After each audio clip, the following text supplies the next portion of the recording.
The following podcast is intended only for listeners who are intent on growing the business. Welcome to Innovate Marketing, where we are bringing you interviews with those that are making waves in the world of marketing, branding, and business growth. We are brought to you by mypodcastmedia. If you're wondering how podcasting can help you unleash your marketing strategy, visit mypodcastmedia.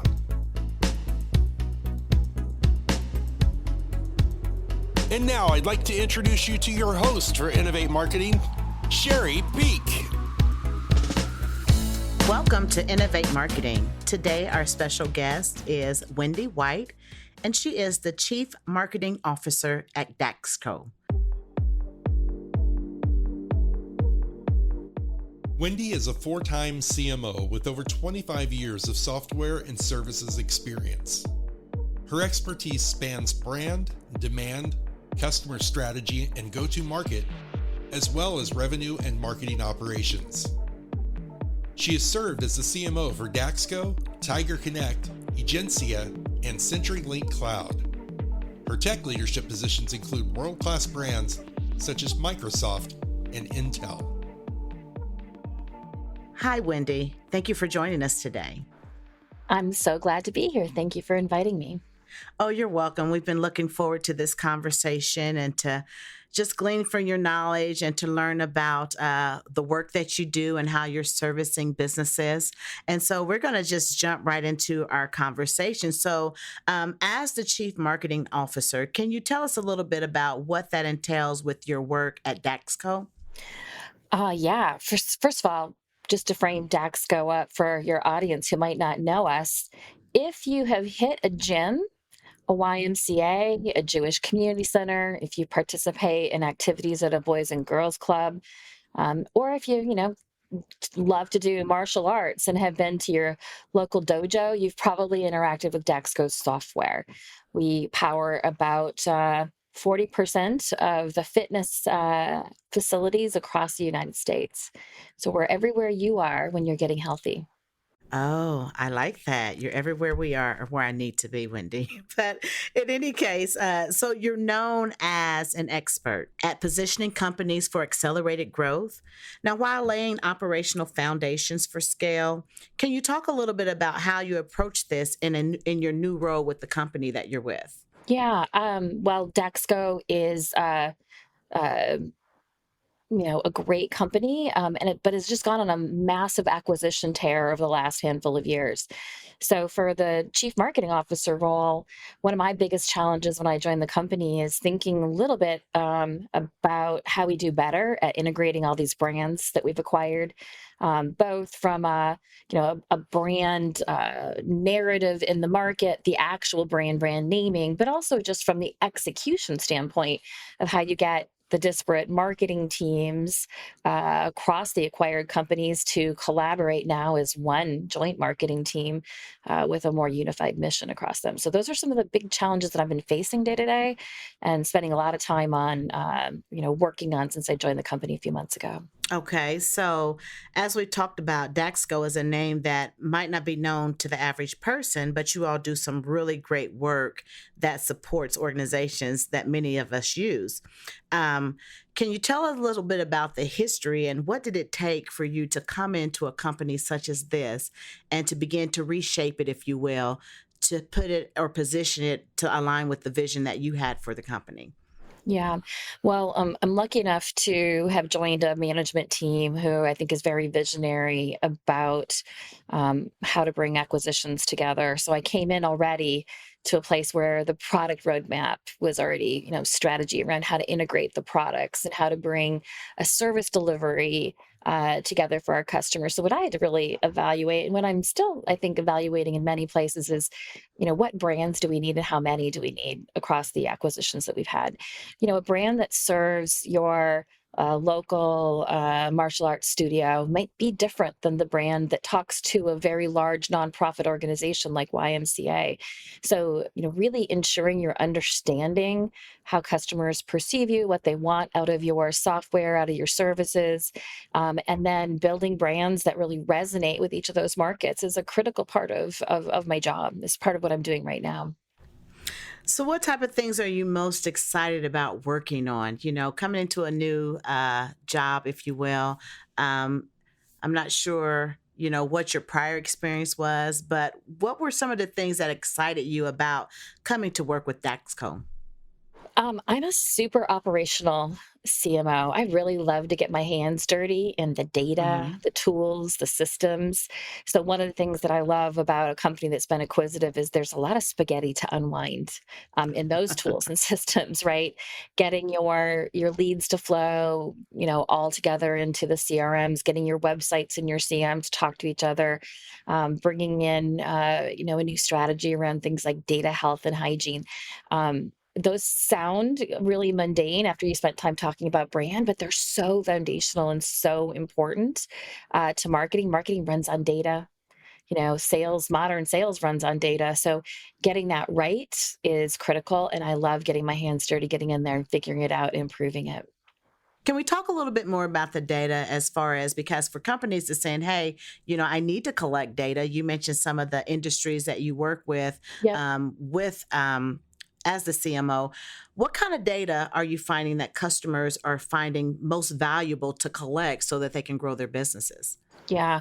Well, for both us and for the customers that we serve, gyms and, the studios that I spoke about, um, people need to get their prospects, identify their prospects, who their ideal customers are, pull those names through their website, their other marketing channels, really seamlessly into modern tech stacks, modern marketing automation. Now, I'm lucky at Daxco that I'm an expert in doing that myself using our data. But one of the things I love about Daxco is we have products that do that for our customers.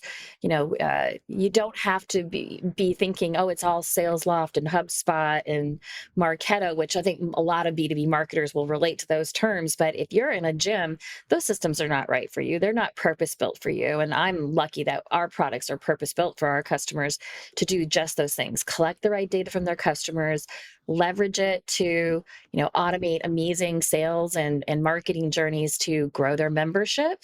And then also engage their members, attach additional services like, PT or maybe schedule a class, or if you're part of a Y, get your kids in a camp. All that is important. Those marketing motions are built on data, and that's what helps these gyms, these club owners, survive and thrive, especially in this kind of post-pandemic world where we're still bringing the volume of people in those gyms back up to where we were pre-pandemic, to really make them profitable so they can continue to contribute to their communities. So, what changes you speak about the pandemic? So, what changes have you been seeing and implementing since the pandemic? Well, in the health club space, I think you're not going to be surprised to know that 2020 was a pretty, hard year for many health clubs. Through forced shutdown, through folks, leaving health clubs and not returning, and so all of those clubs have had to think about how do we re-engage members and bring them back in the door? How do we offer them new services such as virtual classes or hybrid model? How do we offer them the programming they want in apps? Like one of our applications is called SugarWOD. It's kind of a workout of the day application, and your members can use that app and access virtual programming. And those things I think have taken off dramatically since COVID, and I don't see that stopping. I think that people now have a lifestyle where they want to access their health and fitness wherever they are. So be that, right back in the door of their gym, which I'm, one of many that has made my way back into the gym this year, but also through those virtual apps. And so for us as marketers, helping our customers understand how they can leverage those solutions to, like I said, grow and serve their members. Talking about social media, I know there's been a rise in use just on many different platforms. So, what do you want to focus on in social media moving forward? Is there a particular angle, a particular platform? What are your thoughts about that? Well, in B2B, no one can deny the rise of LinkedIn for B2B. It's incredibly important, and we're going to be there talking to those, large gym owners. But one of our, very, very important audience is a solo entrepreneur. And this is probably somebody who is a fitness aficionado of their own, and they just have they have a desire to be an entrepreneur and maybe start their own gym, start their own yoga studio, start their own dance studio. And those solo entrepreneurs, they get their ideas on social media. They're right out there on TikTok and Instagram with everybody else, learning and interacting with others who are just like them. And so those platforms are super critical for me as well. Now, when we started talking today, you mentioned that you've done some podcasting before. Yeah. Besides podcasting, you Mhm. like podcasting? I do. I love listening to them. I have participated in many, and it's funny because podcasting is like a community. You get to know folks that do podcasts, and you build a relationship with them, even like the ambient intimacy of listening to them. But then you get to interact with them. So I've really been lucky to know several people who do podcasts. Yeah. Are you leading your customers or clients down that road to podcasting? Because that's another great way or stream, if you will, to kind of help with that marketing or B2B branding that most companies are looking for. Yeah, we have our own podcast for kind of our what we consider our larger clients, these larger health clubs and clubs across the country that are, I think a lot of them going through the same thing. How do you bring members in the door profitably? How do you, grow your membership, retain your members? So we talk a lot about that on our podcast called The Experience, which is designed for club members.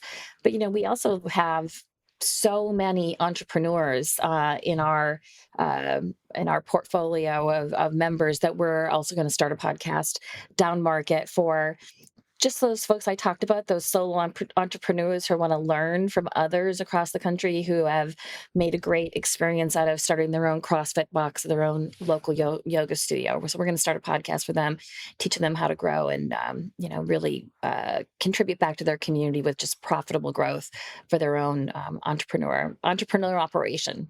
Well, that's pretty neat. So, besides Yeah. podcasting, what are some other post pandemic communication channels that you are utilizing that might not have been on the radar before, or some of the new and trending methods of communication that you know about? Well, I mean, people were surprised to hear that direct mail, I think, is making a really nice resurgence, even in B2B. Really? Yeah, and I think this is because a couple things have happened. So, companies that saw this as an emerging opportunity pre-pandemic, there was a real big focus, especially in B2B software, around what we call outbound marketing, which is getting a sales team, an inside sales BDR team set up to reach out and find prospective customers even before they know they're ready.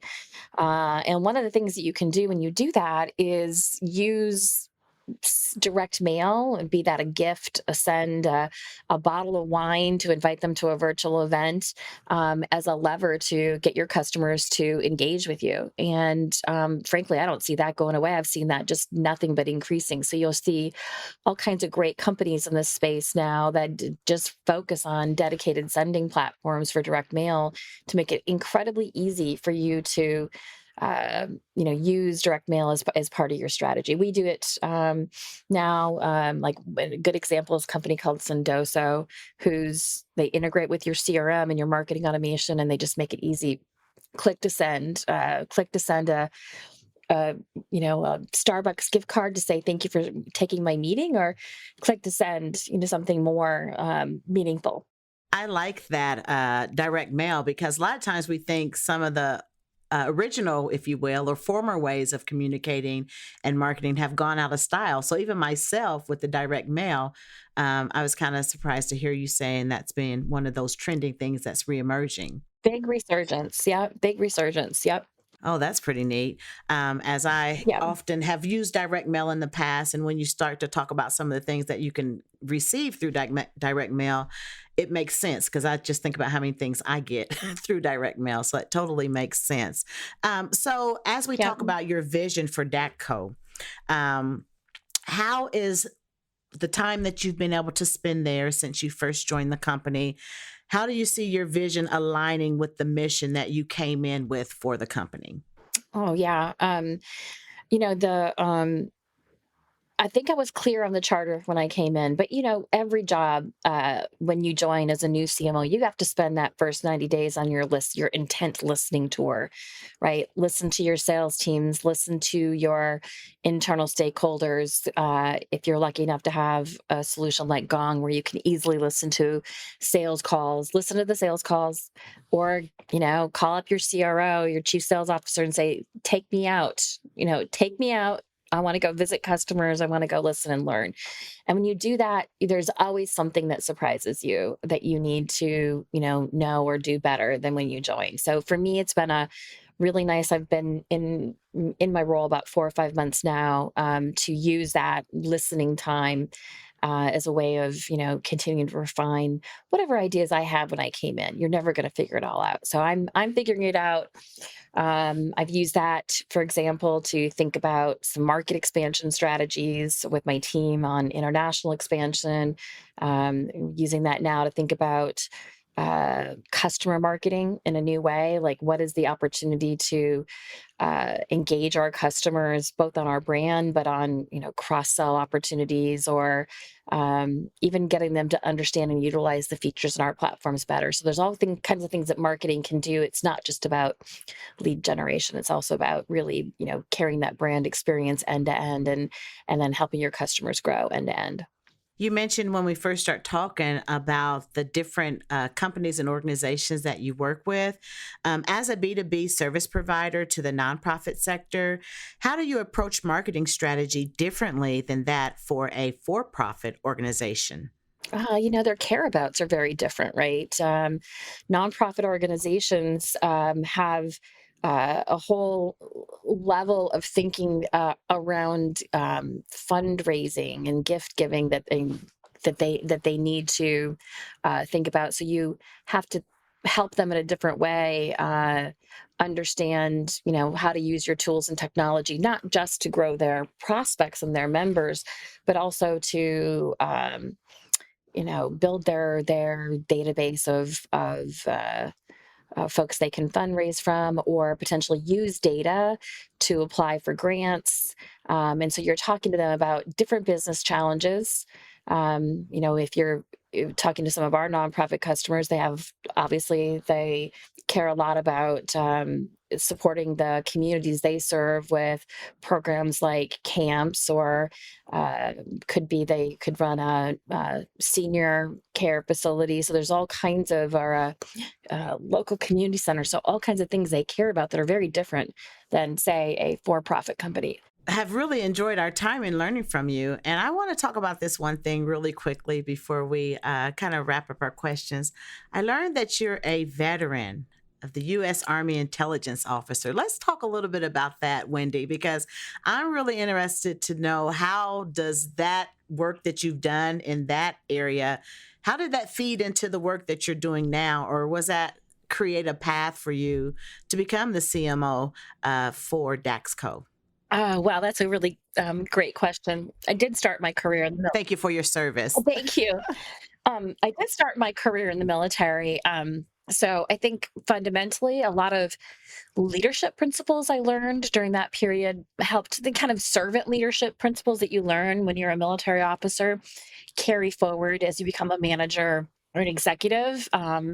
In the corporate world. But also, my specialty in the military was psychological operations, which is propaganda development.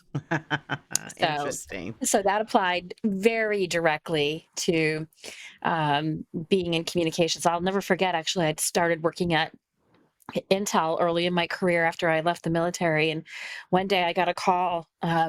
From a woman who was the chief communications officer, and she said, "I want you to come meet with me." And she took me in her office and she said, "Tell me all about this PSYOP stuff you used to do." And next thing you knew, I was working in communications Oh. because she loved it so much. So, and she could see the parallels. So as we begin to wrap up our time together, thank you for sharing that about your military experience, and I could see the connection from when you served there to how that led you on the path to what you're doing now. And again, thank you for your service. We really appreciate all of our U.S. servicemen and women. So as we wrap up, I want to know: are there any final thoughts that you would like to leave with our listening audience today?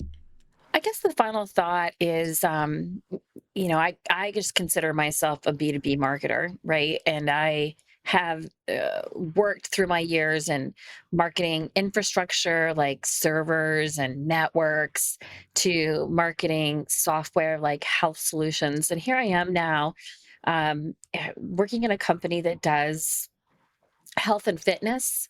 I never thought, as I went through this journey, that I would end up marketing software for health clubs, right? And what I take away from that is you can't always peek around the corner to know what is next for you. But as a good marketer, the fundamentals are the same no matter what you're marketing. That whole need to understand your customer and kind of love the market you're serving, and you can do that. And I've changed my market many times in my career. Just be open. Be open to ideas, be open to opportunities. You never know what's coming for you. I love that. That's a great way to close out. Be open to opportunities and be open to ideals, because you never know what could be coming your way. So after our time together here, Wendy, today, how can our listening audience stay connected with you? Well, we'd love to serve at any of them who need to get a good workout in. So if they want to go over to the SugarWOD website, they can go there, download the app, and we've got multiple free options for free classes and programming from many of our partners. So please reach out and do that. And then anybody can reach out to me on LinkedIn. It's Wendy White at Daxko, Dixko, and I would love to hear from folks. Okay. Well, Wendy, thank you so much for spending a part of your afternoon with us today. We really appreciate learning from you and about Daxko and how we can get some freebies, if you will. I'm going on that site so I can get some free resources. So thank you very much for sharing that. We appreciate your time today. Thank you.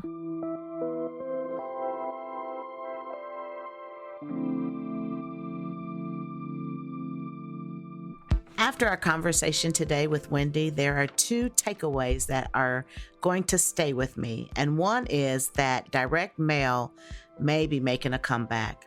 Just when I thought it was gone, it just might be making a comeback. And then another thing Wendy said is you can't always peek around the corner to know what is next for you. Just love your customers, be open to ideals, and be open to opportunities. That's a great way to approach life in general. So friends, that's all that we have for you today. We encourage you to go connect, as Wendy has shared the information with us. And until next time, we ask that you please stay great and be safe.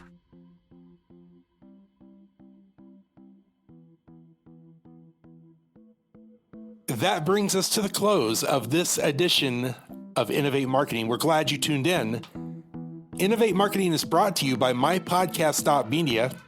Mypodcastmedia produces podcasts for brands, influencers, and nonprofits. Find us online at mypodcast.media. Your producer for Innovate Marketing is Beth Freed, executive producer shawnpneal, and your host is sherrypeak. We'll see you next time. Be sure to tune in.